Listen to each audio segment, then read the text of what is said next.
Coming off a 5-7 season in 2022, there's no single silver bullet solution for Michigan State if the Spartans are going to get back on the right side of 500 and return to the postseason in year 4 under Mel Tucker. But as spring ball approaches, it's clear that most of the intrigue is going to fall at the quarterback position. Peyton Thorne returns as a fifth-year senior after starting the past 2 seasons, and 2022 was a bit of a letdown, at that position. Once Kenneth Walker moved on to the NFL, a lot of people hoped or thought that Peyton Thorne would maybe take that step to be the flag bearer of the offense and with the passing game leading the way, and that really didn't happen. His production kind of plateaued. He didn't seem to progress in certain areas and just generally struggled at times, without that same type of running game. His interceptions were up, his passing yardage was down, his passing touchdowns were down. Completion percentage was up just a tick. QB rating was down. So he invited competition onto himself for this job, moving into 2023. And with spring ball approaching, that's going to be a major topic of discussion around East Lansing, around the Big Ten probably. The main source of competition most likely comes from Katin Hauser, who's going to be a redshirt freshman, was a 4-star prospect in the 2022 class out of St. John Bosco, very good program in Southern California. Was an Elite 11 quarterback coming out of high school, one of the highest ranked quarterbacks this program has signed. There's also Noah Kim, who's a year behind Peyton Thorne, has some experience, was the backup last year. And so there are other options there, but it's Katin Hauser is viewed as the higher ceiling, guy with potential future stardom. And so that's going to be the question, is how much is Michigan State going to foster a genuine competition?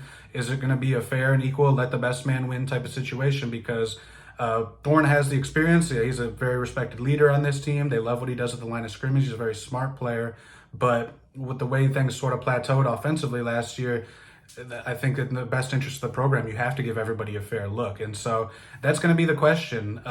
Whoever does win this job is going to have some good weapons. Keon Coleman will be one of the best returning receivers in the Big Ten. Trey Mosley is a veteran receiver that catches almost everything that comes his way. Malik Carr is a tight end with NFL measurables and athleticism. They've got a deep stable of running backs. So whoever wins it will have some tools to play with and try to take this offense to another level. The question is just what will this competition look like and how obviously it unfolds. What are we looking at after the end of spring ball? Does it bleed into fall camp? Does it even bleed into the regular season? The ironic part is, I think, there's a great blueprint that was put forth just down the road in Ann Arbor a year ago, where the coaching staff out there did a great job of orchestrating a competition between Cade McNamara, who had just won a Big Ten title, was entrenched as the starter, and allowed him to be challenged in a very fair, honest way by J.J. McCarthy.